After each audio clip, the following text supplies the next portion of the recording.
Bienvenidos a Conoce, Ama y Vive tu Fe. Este es el programa donde compartimos el Evangelio y profundizamos en las bellezas y riquezas de nuestra fe católica. Les habla su amigo y hermano Luis Román y quisiera recordarles que no podemos amar lo que no conocemos y que solo vivimos lo que amamos. Y en el día de hoy me acompaña rostro conocido, aunque hace rato que no está acá conmigo en el canal, el señor Miguel Salinas Chávez, quien nos va a estar hablando un poco hoy de esta noticia, que sé que muchos de ustedes, si están pendientes de las noticias, saben que esto sucedió o está aconteciendo ya hace algunos días y algunas horas tal vez, donde se ha publicado una carta que fue enviada al Papa Francisco por el cardenal Juan Sandoval desde México, donde le pide que defienda la misa tradicional, que no permita que se prohíba la misa, básicamente. Son las palabras más o menos que dice la carta. Ahorita la vamos a leer. También vamos a estar hablando un poquitito de otro documento que hubo adjunto donde algunos laicos y católicos comprometidos nos unimos al cardenal para pues hacer eco de ese mensaje. Y también, esto no te lo dije, Miguel, pero me imagino que lo sabes, también hubo otra carta por ahí donde también hubieron varios artistas católicos, no católicos, personas que también le escribieron al Papa, ya en otro sentido, en otro punto de vista que tal vez para los católicos es un poco extraño, en términos de cuidar la misa tradicional como patrimonio del mundo. Sé que esa vertiente a veces los católicos no la vemos, pero debemos usar todo. Y pues yo recuerdo haber tenido aquí a Peter Skwaneski, quien ha estado ya en México también. Él me decía eso, él me decía que hace un tiempo ellos colocaron una solicitud que yo sé que este no es el mejor frente, pero pues con las Naciones Unidas, donde ellos tienen una oficina que salvaguarda todo lo que es patrimonio mundial y tienen un caso excelente para hablar de la misa tradicional. Claro, ese no es el sentido espiritual, no es lo más importante, pero mira, tenemos que ser astutos como la serpiente, así dice el Señor. Así que usamos lo que sea y pues en ese sentido es bueno, pero pues no podemos olvidar lo que sí es verdadero y cuál es la importancia de la Santa Misa. Eso también lo vamos a hablar ya mismito. Y nada, yo quisiera pues darle la bienvenida al señor Miguel, al programa una vez más. Conoce, ama y vive tu fe. Miguel, ¿cómo estás? Bienvenido. Luis, como siempre, un placer estar aquí contigo, un honor. Te agradezco infinitamente esta oportunidad de dirigirme a tu cada vez más amplia audiencia. Yo sé que ya eres una voz de referencia para el mundo católico hispanohablante y que bueno, te felicito, has hecho una labor extraordinaria en esto que es tu eslogan, precisamente el nombre de tu canal, en conocer, difundir y hacer que la gente viva su fe, pero tiene que amarla. Entonces tú has hecho esa labor perfectamente para que la gente pueda conocer, vivir y amar su fe. Amén, gracias, Miguel. No, tratamos, no somos perfectos, ¿verdad? Y soy muy odiado también, así que ahí vamos, pero no, sé que hay mucha gente que aprecia lo que hacemos y pues aquí hablamos sin pelos en la lengua, siempre defendemos a la Santa Iglesia Católica, defendemos el papado, defendemos lo que es, ¿verdad? Pero con mucha, ¿cómo se dice? Coherencia con la tradición, con lo que siempre la Iglesia nos enseñó. Eso es lo más importante. Y Miguel, yo quisiera, antes de que empecemos, vamos a pedirle a la Santísima Virgen que nos dé la inspiración, que te dé la inspiración a ti de dar el mensaje, que sé que has estado muy de cerca con el cardenal en estos días también, de lo que él quiere expresar con esta carta, de lo que se quiere llevar. Lamentablemente se malinterpretan a veces estas cosas. Cuando él estuvo en la Dubia, junto con el cardenal Burke, el cardenal Sara, el cardenal Sen, ese documento que ellos le envían al Papa se malinterpretó como unos malcriados, como unos que no quieren entender lo que el Papa está diciendo y simplemente son hombres de Dios, príncipes de la iglesia, son cardenales que quieren claridad para el pueblo de Dios. Y eso es un deber de todo pastor de la iglesia y es un deber de nosotros como comunicadores, es un deber como nosotros como padres y de familia, es un deber como nosotros de ser parte de una parroquia, por ejemplo, y tratar de ayudar en lo que podemos. Es deber de todo católico ser sal y luz en el mundo. Y uno no puede ser luz si no ilumina y no da claridad. Si no hay claridad, no estamos siendo luz, estamos siendo tinieblas. Y pues eso es todo lo que pedían ellos y fueron acusados y muy lamentablemente algunos medios, hasta el cardenal Juan Sandoval ya lo acusaban de antipapa, de muchas cosas que no son ciertas. Él simplemente está preocupado por las circunstancias. Y pues nada, esta oración la vamos a hacer en nomine Patris et Filii Spiritus Sancti. Amén. Ave María, gracia plena, Dominus tecum, benedicta tui mulieribus et benedictus fructus ventris tui. Santa María Mater Dei, ora pro nobis peccatoribus, nunc et in hora mortis nostre. Amén. Amén. In nomine Patris et Filii et Spiritus Sancti. Amén. Perfecto. Bendito sea Dios, bendito sea el Señor. Excelente. Ok, Miguel, cuéntanos. ¿Por qué el cardenal Juan Sandoval está haciendo ya envió la carta y asumimos que ha sido recibida ya por el Papa Francisco? ¿Cuál fue la intención de él y por qué lo motivó a hacerlo hoy, ahora, en el 2024? Mira, el cardenal Sandoval le guarda mucho aprecio, por supuesto, mucho cariño, mucho amor a la misa tridentina. Hay que recordar que el cardenal se ordenó por allá de 1958 más o menos, y durante 10 años él celebró la misa tridentina, porque era la única que había, obviamente, ¿no? El otro día yo platicando con él, estuvimos sacando cuentas simplemente pues por hacerlo, y estábamos concluyendo que había celebrado quizá más de 3,700 veces la misa tridentina en sus primeros años de ordenado. Entonces, para él es algo que está muy arraigado y muy presente en su corazón de sacerdote. Y a partir de que vino la reforma del Concilio Vaticano II, bueno, pues él adoptó la nueva forma de la misa, pero en su corazón siempre guardó con muchísimo amor esa solemnidad que le recordaba sus primeros años de sacerdocio.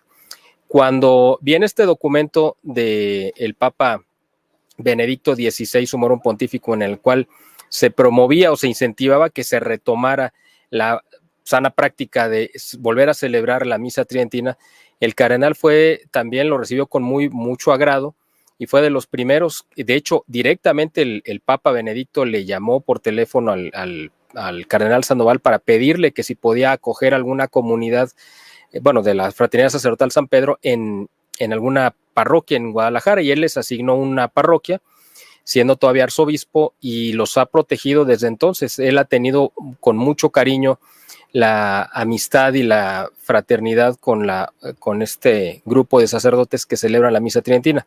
Entonces, para él es un tema que está muy presente en su corazón, y el cardenal además pues está muy bien informado y sabe perfectamente todo lo que sucede en la iglesia en todos los niveles, y es consciente de que ha habido una tendencia cada vez como más agresiva de ir restringiendo precisamente la celebración de la misa tradicional, de la misa tridentina.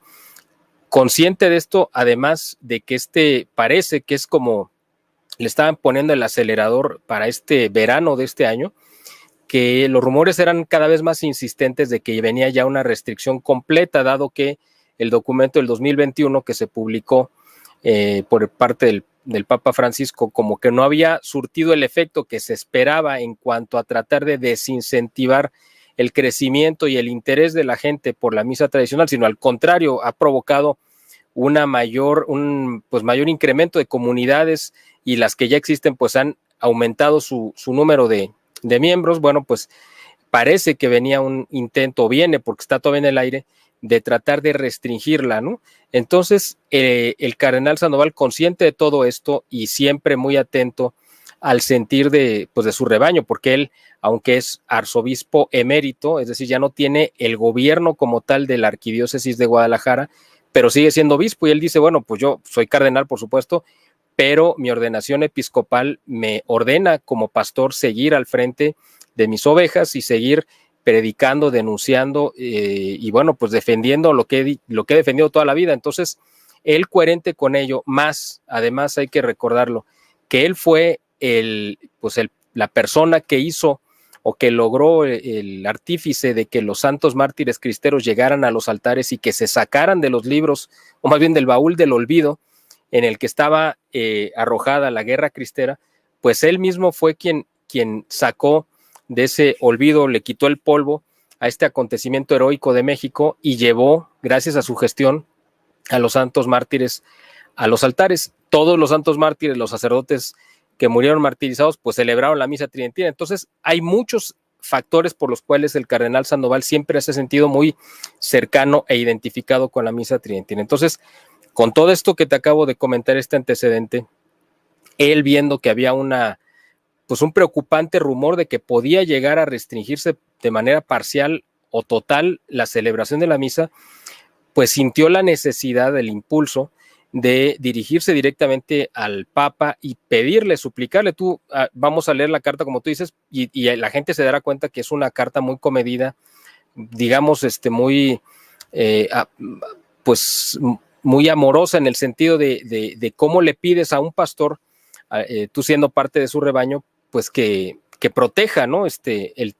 Los tesoros que le fueron consignados, ¿no? Que le fueron dados en protección. Entonces el cardenal tuvo esta idea de mandar esta carta. Es una carta pues directa al Papa, es decir, no es una carta abierta, y hay que decirlo claramente, no fue una carta que él mandara abierta, es una carta cerrada. Por circunstancias muy afortunadas, yo tuve acceso a una copia de esa carta, y cuando la leí me pareció pues muy importante. Y bueno, pues cuando tienes un tesoro, pues tú quieres compartirlo, obviamente, ¿no?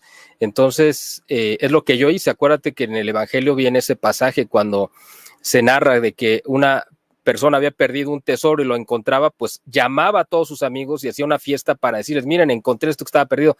Eso fue lo que yo también vi en esta carta, que es un tesoro muy grande, y lo compartí con mis amigos, y de ahí surgió la idea de ir sumando voces, ¿no? de gente de todo el mundo que quisiera respaldar también. ¿Por qué? Porque es importante que los pastores, nuestros pastores, sientan el apoyo de la gente cuando toman este tipo de medidas o de decisiones que son muy importantes. Pues también es fundamental que no lo hagan solos y que se queden simplemente, sino que pues vean que es el sentir de su rebaño, ¿no? Y yo creo que la gente que ha leído la carta, o la mayoría de la gente, fue tu caso, me imagino, igual que el mío, nos sentimos identificados. Y en el caso muy particular mío, yo pensé, si yo tuviera enfrente al Papa Francisco, pues yo le diría esto exactamente, lo que dice la carta, ¿no? En este carácter, digamos, de petición, o si tú quieres, hasta súplica, con tal de que no se nos quite este tesoro, ¿no? Claro, claro. Ahora, algo que yo quiero hablarle a las audiencias, porque tenemos que ser realistas. El 99, bueno, vamos a decir 95% de los católicos no van a la misa tradicional. Lamentablemente no existe en muchos lugares del mundo, aunque siempre le digo a las audiencias, se sorprenderían si buscaran, porque está en bastantes lugares del mundo. Pero la realidad es la realidad. ¿Qué pasa? Yo le he dicho aquí a la audiencia muchísimas veces, tal vez usted va a misa Novusordo, o usted es la primera vez que escucha este término, misa tradicional. ¿Qué rayos Miguel y Luis están hablando? Y es que antes de la reforma, que yo le llamo revolución, antes de la revolución que hubo en los años 60, en el pontificado de Pablo VI, y luego los abusos que se dan bajo Bunini y toda esta gente, pues no había la misa que se conoce la mayoría de la gente, existía la misa de siempre, así le llamamos todavía nosotros ahora. La misa que fue canonizada por San Pío V, no era que no existía, ya existía desde antes. San Pío V la canoniza por culpa de todos los modernistas que ya habían, pero protestantes, que había en esa época, las nuevas cosas que se querían hacer en la misa, pues él decide darle una uniformidad a nivel mundial como papa y la canoniza a perpetuidad. Y desde ahí ningún papa se atrevió, incluso San Pío V no se atrevió a tocar la liturgia.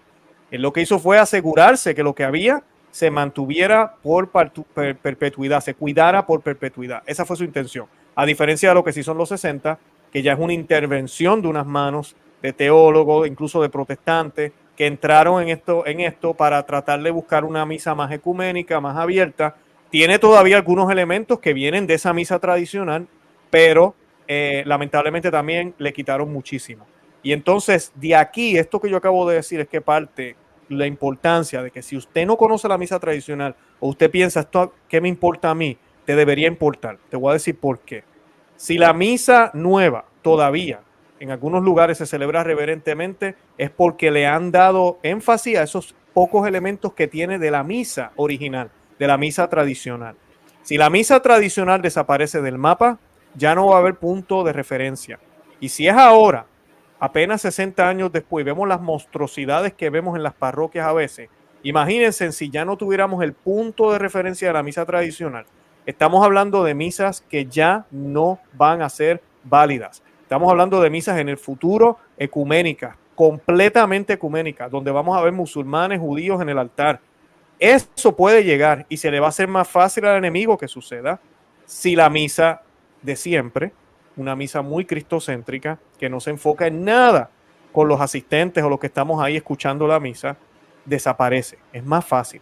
Por eso el Espíritu Santo, a pesar de estos modernistas y todos estos movimientos que han hecho, algunas personas tal vez con buena intención, otras con mala, no se les ha dado, porque el Espíritu Santo le está diciendo a la iglesia: esta es la forma en que quiero que me adoren. Esta es la forma en que yo quiero que ofrezcan el santo sacrificio que dio mi hijo. Esto nos diría el Padre, que dio mi hijo en la cruz. Así que por eso es importante esta conversación que estamos teniendo hoy. Por eso es importante esta carta. Por eso es importante, incluso si usted nunca ha ido a una misa tradicional y no entiende cuál es la diferencia, le invito a que vean algunos de los programas que hemos hecho para que vean la diferencia, porque es inmensa. Pero también defenderla es para defender la belleza y las riquezas de la fe católica. Y entonces tengan eso en cuenta y presente. Que tal vez usted piense, esto no es problema mío. Ahora, Miguel, te doy unos minutos para que leas la carta que escribió el monseñor, y si la tienes ahí, y entonces, o si no quieres, si quieres yo la leo, como tú desees. Como gustes, como tú gustes. Está bien, si la tienes ahí, léela tú. Yo prefiero que la leas tú. Bien, déjame, aquí la tengo, dame un segundo. Aquí está. Claro que sí. Y estamos en vivo para los que no saben. Gracias a todos los que ya están conectados. Yo sé que casi nunca yo grabo tan temprano, así que sé que pues tal vez para la gente ni sabían. Siempre me buscan como a las 9. Pero pues ahí pueden ver los comentarios. Mucha gente que yo sé que nos siguen asisten a la misa tradicional. Y pues tenemos que pedirle a Dios que la siga cuidando como lo ha hecho hasta ahora. El Papa Benedicto XVI dijo en su Morum Pontifica que la misa nunca fue suprimida. Y yo sé que mucha gente lo pensó, porque así era que se vivía después de la revolución o la reforma. Y pues ya él lo aclaró. Y además de eso le dijo al mundo entero que si algo que era sagrado antes para nuestros padres, el pasado nuestro, nuestros abuelos, nuestros antepasados, sigue siendo sagrado hoy. No se puede prohibir. El obispo Schneider, haciéndose eco también del Papa Benedicto XVI, que de eso hablamos a hablar ahorita después que tú termines de leer la carta, dice Correcto. Que el Papa no tiene el poder de abolir la misa tradicional. Eso nos dice o nos recuerda el obispo Schneider, que eso vamos a hablar ya mismito. Adelante, Correcto. Miguel, puedes leer la carta. Bien. Al Santo Padre Francisco, obispo de Roma y pastor de la Iglesia Universal. Papa Francisco, hay rumores de que se quiere prohibir definitivamente la misa en latín de San Pío V. La Cena del Señor, que nos mandó celebrar en memoria suya, se ha venido celebrando a lo largo de la historia en varios ritos y lenguas, guardando siempre lo esencial, celebrar la muerte de Cristo y participar en la mesa del pan de la vida eterna. Aún en la actualidad se celebra la Cena del Señor en varios ritos y lenguas, dentro y fuera de la Iglesia Católica. No puede ser malo lo que la Iglesia celebró por 4 siglos, la misa de San Pío V en latín, con una liturgia rica, piadosa y que invita por sí misma a penetrar en el misterio de Dios. Varias personas y grupos católicos y no católicos han manifestado el deseo de que no se suprima, sino que se conserve, por la riqueza de su liturgia y en latín, que junto con el griego es la matriz de la cultura no solo de Occidente, sino también de otras partes. Papa Francisco, no permitas que esto suceda. Tú eres también custodio de la riqueza histórica, cultural y litúrgica de la Iglesia de Cristo. Pide tu bendición quien te estima y siempre te encomienda. Guadalajara, Jalisco, 6 de julio de 2024, Juan Cardenal Sandoval Íñiguez, arzobispo emérito de Guadalajara. Excelente, excelente. ¿Qué me puedes decir de la carta, Miguel? Yo te digo ahorita mis impresiones. Bueno, me parece, como mencionaba al principio, una carta muy acomedida, muy comedida con el Papa, pidiéndole, suplicándole y recordándole además la importancia de esta sagrada liturgia, no solamente para el mundo católico, sino para el mundo entero. Esta liturgia que ha propiciado tantas manifestaciones artísticas también le recuerda desde cuándo se está celebrando y que, contiene en sí misma la riqueza de la iglesia, es el tesoro que ha ido aquilatando la iglesia a lo largo de los siglos. Ahí me parece, yo subrayaría también una parte que ahí me estremeció cuando lo leí, que es la parte final donde le recuerda sus deberes, ¿no? Como custodio de la tradición, de la liturgia, de la historia de la iglesia, es decir, le está recordando al Papa que él es el custodio y que él es el que debe de preservar esa riqueza de la cual él no es el dueño, sino solamente el depositario temporal, es decir, es el administrador temporal de los bienes de la iglesia y que los tiene que transmitir a su sucesor, quien quiera que sea, así como los recibió o enriquecidos y no disminuidos, ¿no? Bueno, eso no lo dice, pero se entiende con esto con esta sentencia final, ¿no? Claro, claro. No, a mí también me pareció muy bien. Lo único que yo quería comentarte, y aquí viene Luis, el crítico, ya que tú has podido hablar con el cardenal, y yo hubiese querido preguntarle esto a él. En la carta, como que se insinúa que esto está pasando alrededor del Papa. O sea, hay un movimiento y él le pide que el Papa lo detenga. Pero al final del día, yo leyendo la carta, yo digo, pero es que al final del día, si sea un movimiento del cardenal Roche, o como se llama, el que está ahora en el dicasterio para la liturgia y los sacramentos, él no puede hacer nada si no tiene el permiso del Papa. Entonces, claro, al final del día, quien da la última palabra es el Papa. Pero el lenguaje que yo veo que el cardenal utilice, quería pues preguntarte por qué será que lo pone así, porque yo la leí y yo dije, está buenísima, pero a la misma vez suena como que no es el Papa, que yo no estoy diciendo que es solo el Papa, esto es todo muchísima gente detrás, pero vuelvo y repito, al final del día, quien da la firma es él. Él puede tener a todo el colegio de cardenales diciéndole quite la misa, y si él sabe que no, esto es de la iglesia, yo no tengo esa autoridad, yo no puedo hacer eso, pues no lo voy a hacer. ¿Por qué cardenal usa ese lenguaje así? Como que suena un poquito como que están tratando de hacer esto, Papa Francisco, por favor detenga esto. Bueno, yo creo que porque él tiene, él sabe, obviamente la última autoridad que podría aprobar o impedirlo, pues es el Papa, ¿no? El cardenal yo creo que sabe perfectamente, pues él ha tenido contacto con, cuando menos con 3 papas, que es el Papa Juan Pablo II, Benedicto XVI, él sabe cómo se mueve estas esferas y estos temas dentro de la iglesia, ¿no? Entonces, a lo mejor, yo no sé, a lo mejor esto no es un plan directamente diseñado por el Papa Francisco, no lo sé, yo no podría asegurarlo porque yo no he estado ahí adentro. Yo puedo suponer o puedo especular, eso sí, pero no lo podría asegurar, y el cardenal tampoco, porque tampoco ha estado dentro como para donde hubiera estado en alguna discusión o reunión interna donde él fuera testigo de que era una orden directa del Papa Francisco abolir la misa tridentina, pues él no ha estado ahí como testigo presencial, por lo tanto, no lo podría él asegurar. Así que él dice, bueno, pues los rumores están ahí, o sea, pero tú eres no sé de dónde venga, pero sí sé quién es el único que lo puede impedir, eres tú. Y eso es lo que básicamente concluye la carta, diciéndole, por eso le dicen, no permitas, y además a mí me llama la atención, porque esto a lo mejor para el mundo de habla inglesa o de otros lenguajes no tendría ese mismo impacto, pero en español tú sabes que sí hay una distinción entre hablarle a alguien de tú y hablarle de usted. A mí me llama la atención que él hace ese énfasis en la última frase donde le dice no permitas, y le habla de tú, es decir, con esa confianza, con esa cercanía de decir somos o fuimos amigos en algún momento porque coincidimos los dos como arzobispos de nuestras propias ciudades, así que como apelando a esa cercanía es que le hace este llamado. No, tú sabes, no es una carta así meramente formal, un documento frío como el que normalmente uno se esperaría si fuera un documento diplomático o algo, no, este es algo mucho más cercano, como tocándole, ¿no?, en la conciencia.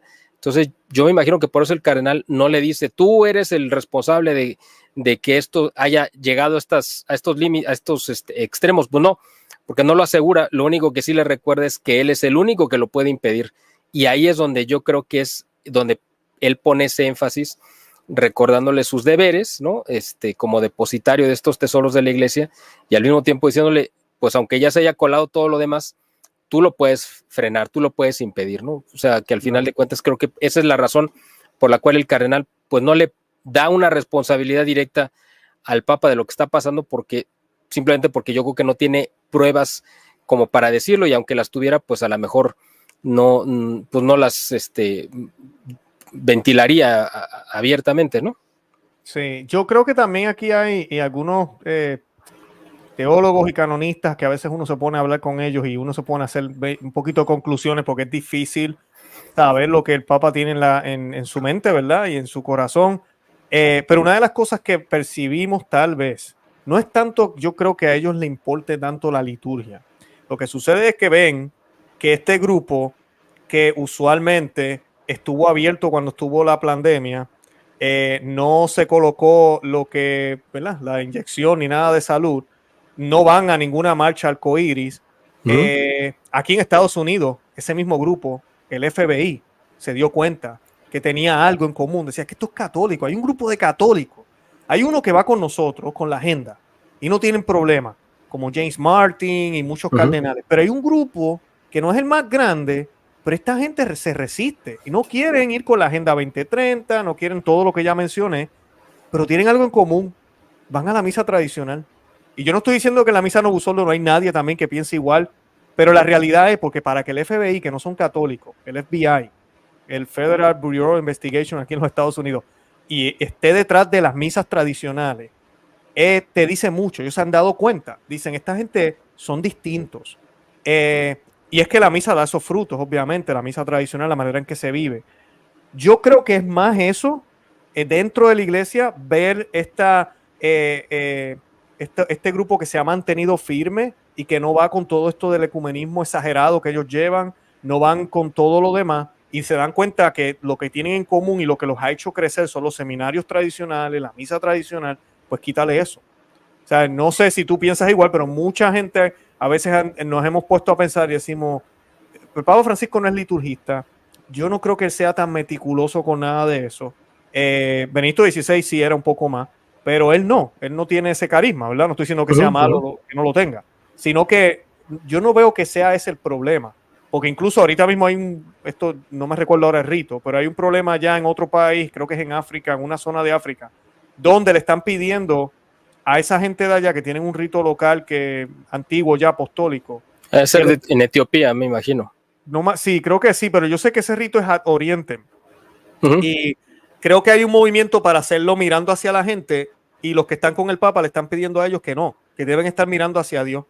Entonces decíamos mucho, pero ven acá, ¿qué es esto? ¿Sabes? Con la misa tradicional critican eso y van allá y dicen, acá está bien, tienen que hacer eso. Yo no entiendo. Entonces ahí es donde yo veo que aquí no hay una consistencia en términos de esto de liturgia.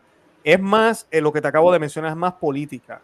Lamentablemente hay malas concepciones. Se cree que todo el que va a la misa tradicional no cree en el Vaticano II, se debecante, odia al Papa Francisco, odiamos a la iglesia, y pues eso no es cierto. Eso no es verdad, nada que ver. Es más, yo conozco gente que sí tienen esas posiciones y van a la Novusoldo. Así que, ¿qué me dices de eso? Disculpa que me haya ido tan largo, pero... No, está bien. Fíjate que yo coincido totalmente que sí tiene que ver con una cuestión política, pero también hay algo pues de fondo, porque al final de cuentas estamos hablando de que esta es una lucha espiritual, que al final de cuentas se refleja en los aspectos humanos, ¿no? Esta lucha espiritual que estamos viendo, donde hay guerras y rumores de guerras, etcétera, y se refleja en política, en economía, en liturgia y en otros escenarios. Tenemos que entender que estamos viviendo este tiempo que en el Evangelio de San Mateo, en el discurso escatológico, Cristo hablaba como los últimos tiempos, que no le puso un término ni una cronología exacta, sino que iba a ser un momento de la historia. Estamos en ese momento de la historia, no significa que sea el fin del mundo, pero ahí pues se han ido presentando elementos que nos confirman que estamos en este momento. ¿Cuál es el punto culminante? Y hay que tomarlo esto mucho en cuenta, de que para que aparezca esta figura de la cual se ha mencionado a lo largo de 2000 años del anticristo, tiene que darse previamente un requisito, digamos, ¿no? En ese inter que él esté ya públicamente, que es la abolición del sacrificio del sacrificio, es decir, de la misa. Lo dice el profeta Daniel, que iba a llegar a los 3 años y medio, iba a llegar a las los 3 años y medio del gobierno del anticristo iba a llegar a suspenderse el sacrificio, es decir, a cancelarse la misa. Esta es realmente la finalidad de esta gente. O sea, esto es una agenda diabólica, demoníaca, todo lo que tú, los nombres que le quieras poner, la agenda de género, la agenda arcoíris, la agenda 2030, todo eso es una agenda diabólica inspirada por Satanás. Y obviamente la finalidad de Satanás no es que haya más homosexuales o que te sometas a un plan de... No. La finalidad de él no se va a quedar en esas cosas que son para él secundarias. No, la finalidad es que se llegue a suprimir el sacrificio de la misa. Eso es la finalidad que él busca, ¿no? Porque eso sabe lo que implica. Entonces, todos estos esfuerzos van encaminados hacia eso. El hecho, para poder llegar a ese objetivo, lo primero que tienes que hacer es romper el cofre en el cual está protegida esa celebración que es la misa tradicional. ¿Por qué? Porque en la misa Novus Ordo pues es mucho más fácil, porque es un cofre de papel. Entonces ese con un puñetazo lo vas a romper. No, el asunto es romper este cofre que está hecho de oro y acero reforzado, etcétera, que está muy, muy blindado, y ese es el que ellos quieren romper porque saben que solamente así van a poder llegar al objetivo. La misa Novus Ordo no les preocupa porque saben que le van quitando pedazos y pedazos y la gente no reclama, no dice nada. Así que efectivamente hay una agenda política de la gente que participa, digamos, en la misa tradicional, que sí está alineada obviamente pues con un principio natural, ¿no? En todos los sentidos, ¿no? Y por el otro lado, los que están contrarios a esta agenda o que favorecen la agenda 2030, la agenda de género, etcétera, pues son los más vocales en contra de estas posiciones. Ahí es donde se refleja en lo político, pero sí hay una cuestión espiritual muy de fondo que no hay que perder de vista, ¿no? Y la gente que no haya vivido la misa tridentina, yo les quisiera poner este ejemplo simplemente para que lo tengan en cuenta. La misa tridentina es vivir la última cena de Cristo con sus apóstoles, donde hubo ese momento de absoluta solemnidad, de amor, donde Cristo se entregó en silencio a sus apóstoles, les dio las últimas instrucciones. La misa Novus Ordo es el camino del Calvario lleno de gritos, groserías, escupitajos, pedradas a Cristo. Es decir, ahí estás viendo las dos formas de vivir este momento con Cristo en la parte más solemne y más íntima, que es la última cena, que la puedes vivir plenamente en la misa tradicional. Así es como yo lo veo, ¿no? Y en la misa pues, Novus Ordo, pues vas a ver pues todo lo que padeció San Juan y la Virgen, escuchando todas las majaderías, los insultos que le estaban dirigiendo a Cristo. Entonces, esos abusos litúrgicos que nosotros vemos en la misa Novus Ordo, pues básicamente es ese camino al Calvario, y los que todavía pues vamos y asistimos, lo hacemos con la intención de ir reparando y de ir acompañando a Cristo en ese Calvario lleno de inmundicia, ¿no? En el cual se le ha querido llevar. Y pues nuestro consuelo está cuando vamos a la misa tradicional, porque es entrar en comunión directa a la última cena de Cristo, ¿no? Benedicto XVI decía que la intención de Summorum Pontificum, cuando él habla, y sabemos, aquí podemos debatir, hay mucha gente que a veces tampoco les gustó Summorum Pontificum, pero hay una parte que a mí me parecía interesante, y era que él decía que la idea era también que la misa nueva, lo que se había perdido en todo este tiempo, él mismo se quejaba, él decía que ya no usamos el latín, y es cierto, él creció con una misa que se utilizaba el latín, ya no se usa. Incluso el Vaticano II dice que se debe preservar el latín. Entonces, no, ya nadie lo usa. Entonces, él decía, si hacemos esto y en una o dos parroquias de la diócesis o en varias existe la misa tradicional, va a enriquecer la misa nueva. Claro, el efecto normalmente lo que sucede, que esto es de siempre pasa, es que la gente descubre la misa tradicional y no vuelven a la misa nueva. Eso es siempre el efecto. Pero claro, era la intención de Benedicto XVI. Yo, por ejemplo, conozco aquí una parroquia que me queda un poco lejos, me queda como a 2 horas de aquí, pero ellos tienen una sola misa tradicional, que viene un sacerdote de la Fraternidad Sacerdotal San Pedro, viene a la tarde de los domingos. ¿Qué pasa? Las demás misas son nuevas, son mis Novus Ordo. Todas las misas, usted ve ahí las mujeres con velo, todas las misas se recibe el Señor de rodillas y en la boca, tienen el reclinatorio en el altar, lo volvieron a reconstruir, porque una sola misa empezó a influir. Obviamente, claro, la misa nueva todavía pues tiene la música, ¿verdad? Que no es la mejor que digamos, la guitarra y todo este tipo de cosas, que cuando uno va profundizando en la fe, uno se va dando cuenta que en la liturgia no hay espacio para hacerlo mundanamente. Y eso la iglesia siempre lo catalogó como mundano. No que sea malo, sino que no es apropiado para Dios, no es lo mejor para Dios. Entonces, la misa tradicional tenemos los cantos gregorianos, si no tenemos el silencio, si es misa baja. Es una belleza, de verdad que sí, es una belleza. Así que motivamos a la gente a que vayan y la busquen. Yo voy a compartir un enlace donde está el directorio a nivel mundial, donde pueden encontrar misas tradicionales, todas en comunión con Roma. Aquí no vamos a publicar ningún lugar donde, ¿verdad?, sean sedevacantes o algo así. Miguel, rapidito, ¿quieres hablar de la otra carta para ir terminando? Claro, mira, como te comentaba hace rato, bueno, pues esta carta que mandó el cardenal directamente al Papa Francisco ya hace pues como unos 10 días más o menos, 11 días, porque él escribió el 6 de julio, es decir, hace 11 días, y la envió, pero fue un fin de semana y la envió el lunes de la semana pasada, entonces ya, pues ya tiene más de 8 días u 8 días que llegó a Roma esa carta. Posterior a eso fue que, bueno, pues yo tuve acceso a una copia de esa carta y, bueno, pues yo consideré que era importante invitar a algunos amigos que pudieran sumarse, y de ahí se empezó a invitar uno a otro, otro a otro, otro a otro, empezó a correr esto y llegamos a juntar pues una cantidad de firmas muy importante, casi 70 firmantes de primer nivel a nivel mundial que se sumaron en respaldo a la carta del cardenal Sandoval, porque pues todos llegamos a la misma conclusión de decir, bueno, esa carta creo que nos representa en mayor o menor medida. Incluso hay gente de los que firmaron, pues que no necesariamente son, bueno, que no solamente que no van a la misa tridentina, sino muchos ni siquiera son católicos, bueno, no muchos, sino algunos ni siquiera son católicos, pero reconocen la riqueza de la misa tradicional, ¿no?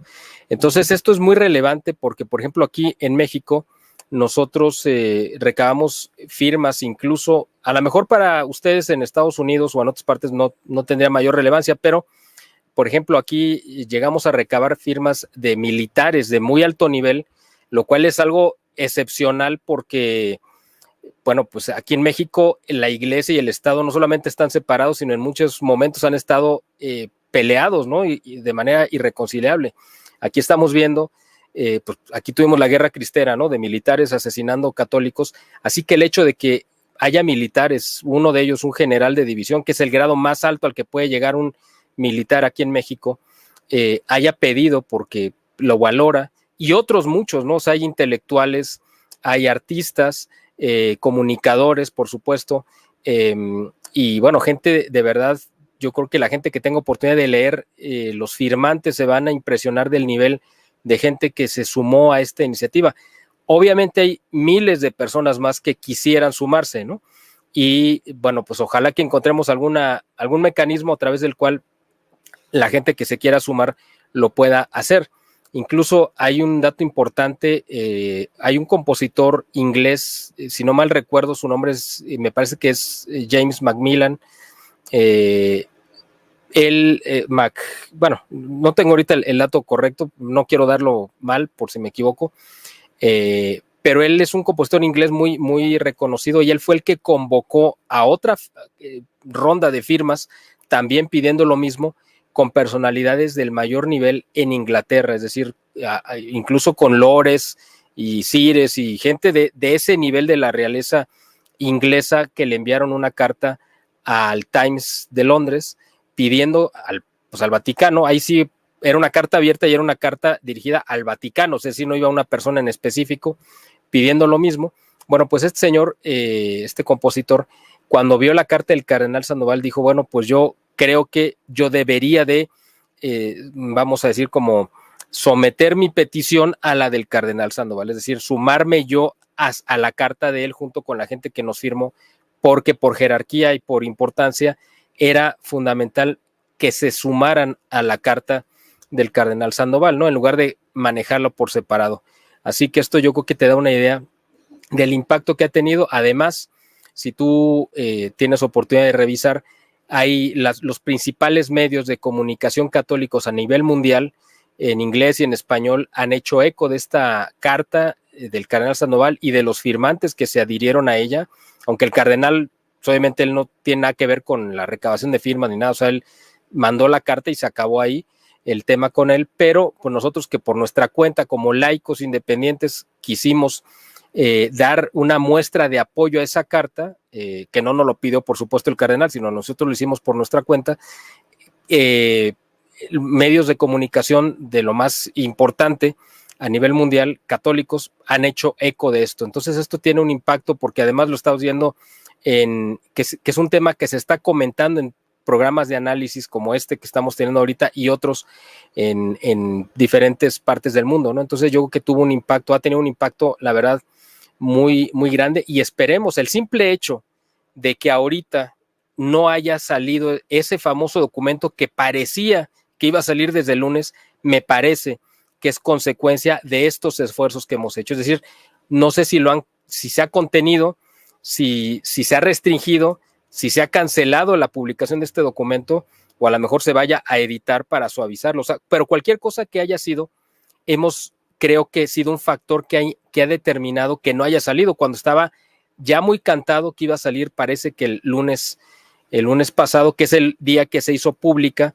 esta carta del cardenal Sandoval junto con los firmantes, ¿no? Entonces yo creo que sí hemos sido un factor que ha dado pues ¿cómo te diré? Como un impacto que ha impedido que este documento haya salido a la luz, y ojalá no salga nunca, ¿no? Pero yo creo que sí ha tenido un efecto real en el objetivo que estábamos buscando, ¿no? Qué bueno, no, gracias a Dios. Y yo creo que las oraciones también, muchísima gente ha estado orando por todo esto. Yo sé que pues los que están en los institutos tal vez no están y no están tan preocupados porque pues, ¿verdad? Tienen ¿verdad? Por ejemplo, la Fraternidad San Pedro pues tiene su forma, y hasta ahora el Papa Francisco ha dicho, no, ese es el carisma de ustedes, ahí no va a pasar nada. Pero tenemos que ser realistas, la Fraternidad San Pedro depende de las diócesis, y si él se pone duro con las diócesis, a la larga, ¿a dónde se va a ir San Pedro? Entonces, ¿o dónde se va a ir el Instituto de Cristo Rey, el Instituto de Buen Pastor? Todas las que hay. Las diocesanas, que es lo que se ve, que parece que quieren ya eliminar de por sí, pues esas van a ser más fáciles eliminarlas porque son diocesanas. Las misas tradicionales diocesanas, que aquí en Estados Unidos hay unas cuantas. Pero las oraciones, yo creo que la gente ha funcionado, han cerrado muchísimas en estos años desde Tradiciones Custodes, pero Tradiciones Custodes no fue recibido con mucho cariño y amor por mucha gente, no, ni siquiera por la prensa secular. Se veía como un documento de dictador, básicamente, era lo que se veía ahí. Y creo que eso también al Papa le ha servido de lección, como que quiere hacer algo al respecto, pero a la misma vez no saben cómo. Y lo que hicieron, como dices tú, Miguel, colocaron ese documento en una gaveta, ojalá se quede ahí, y nunca lo publiquen. Tenemos que orar por eso y ofrecernos nosotros cada vez que vayamos a la Santa Misa, pedirle al Señor que cada día como católicos de verdad nos demos cuenta del tesoro que tenemos. Primero que nada, Jesús. Jesús se hace presente en cada Eucaristía. Y la Eucaristía no es un banquete, no es una fiesta. Lo que tú hablabas ahorita, que suena fuerte, lo que dijiste, ¿verdad? Que estamos dándole escupidas, a insultos, y muchos dirán, pero es que yo voy a la misa nueva, yo no pienso en eso. Sí, pero sin querer, sin saberlo, la forma en que vestimos a veces en esos lugares, la manera en que se canta la música, no se le presta atención a Jesús, el tabernáculo ya, o el sagrario ya no está en el altar, ahora está en un cuarto aparte, el sacerdote ahora es el que se sienta en el medio, le damos la espalda a Jesús. Todo eso que tal vez usted no sabe, no lo está haciendo conscientemente, no cambia la acción, el hecho. Y pues Dios sí va a tomar en cuenta que usted no lo está haciendo conscientemente, Él sabe, pero esas son las cosas que tenemos que entonces darnos cuenta y empezar a cambiar, hablar con los sacerdotes que nos están viendo, que muchos me escriben a veces, yo sé que se preocupan y saben y han hecho sus cambios, muchos de ellos, los que todavía no conocen la misa tradicional, y muchos de ellos han pedido permiso y se la han dado para que la aprendan, pero la pueden celebrar solamente en privado. Bendito Dios por eso, porque estamos cuidando este tesoro, y a la larga sabemos que la iglesia va a regresar a la tradición, y esa misa tiene que pasar de generación en generación para que cuando llegue ese momento y regresemos a la tradición de nuevo, pues la tengamos, ¿verdad? No sea algo desconocido. Miguel, yo te voy a dar unos minutos, que sé que tienes otra entrevista para concluir. ¿Algo más que quieras añadir que no nos haya faltado? tienes ahí tiempo. Gracias, Luis. Bueno, pues nada más agradecerte la oportunidad de poder comentar este tema que yo creo que es fundamental para nuestra vida espiritual y para el mundo entero. Realmente, mira, yo sé que la gente a lo mejor, desgraciadamente la gente católica no es consciente de la riqueza que hay en la misa, pero lo podemos ver claramente porque antes del Concilio Vaticano II, cuando había una celebración litúrgica solemne y respetuosa, el mal no había avanzado de tal manera, había un dique de contención y a partir de que se derrumbó, se retiró, se restringió este dique de contención que es la misa tradicional, pues el mal ha inundado al mundo, es decir, no importa si tú eres musulmán o eres budista o ateo, lo que sea, de todos modos el mal te ha afectado en algún momento. ¿Por qué? Porque la presencia de Dios ya no es, ya se ha tratado de echar a un lado. La gente y muchos sacerdotes, desgraciadamente, en la misa Novus Ordo ya no creen en la presencia real de Cristo. Los que no dudan de la presencia real de Cristo, desgraciadamente, y es una contradicción verdaderamente absurda, es pues los que adoran al demonio, los satánicos, los que hacen misas negras, porque ellos van y se roban Eucaristías consagradas. Ellos sí tienen la conciencia, la absoluta certeza de que Dios está ahí en esa Eucaristía, en esa forma consagrada, y por eso las profanan. Desgraciadamente los sacerdotes, muchos ya ni siquiera creen en la presencia real de Dios y por eso se permite todo tipo de abusos. Así que esto que estamos haciendo, de lo cual tú eres parte, y te deseo públicamente agradecerte que hayas aceptado también pues apoyar y firmar esta petición, bueno, o esta adhesión a la Carta del Cardenal Sandoval, porque gente como tú inspira a muchas personas a nivel mundial, y tú has sido pues un ejemplo, ¿no?, de coherencia. Y yo te agradezco y te reconozco públicamente esto que tú has hecho y que te hayas adherido a esta carta, que sin dudarlo dijiste adelante, por supuesto que sí, y que nos ayudes a difundir este mensaje de defender lo más importante que tenemos, ¿no?, que es nuestra fe, que es la riqueza más importante que hay en la iglesia, que es la Eucaristía. Es ese tesoro que debemos de preservar, por el cual pues nuestros santos mártires cristeros dieron su vida. Y nosotros, bueno, pues tenemos que recordar eso.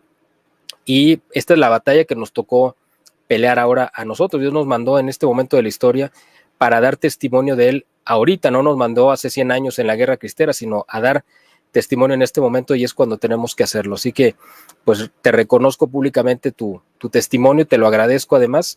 Y bueno, pues, agradecerte nuevamente esta oportunidad de poder estar aquí ante tu público. No, gracias, Miguel. De verdad te pido que le envíe saludo al Cardenal Sandoval. De mi parte, déjale saber. Yo sé que él sabe que estamos grabando el programa hoy. Déjale saber que se hizo el programa. Ojalá lo pueda ver. Claro, se lo enviaré. Siempre estamos orando por él, por su salud. Sabemos que está bien mayorcito.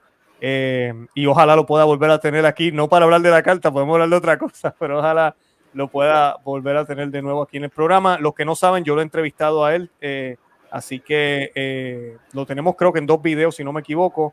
Vayan y búsquenlo, pongan Luis Román, Cardenal Sandoval, y les va a aparecer los videos. Yo también quiero invitar a la audiencia. Miguel me va a mandar los links de la carta, no sé, cualquier otra cosa que me quieras enviar que tú creas que sea importante, lo voy a compartir en la descripción y en los comentarios. También invito a la audiencia que le dé me gusta, que compartan el programa, como siempre les pido, que se suscriban al canal y que por favor, pues como dije ya, lo compartan. También tengo un enlace que van a ver en la descripción. Estamos yéndonos para Ecuador, si Dios lo permite, en enero, para la Virgen de la Purificación, del 24 más o menos de enero hasta el 2 de febrero. Estamos haciendo preregistraciones, así que vayan y cliquen en el link o den en el link, pulsen en el link para registrarse. Y las clases de latín también continúan.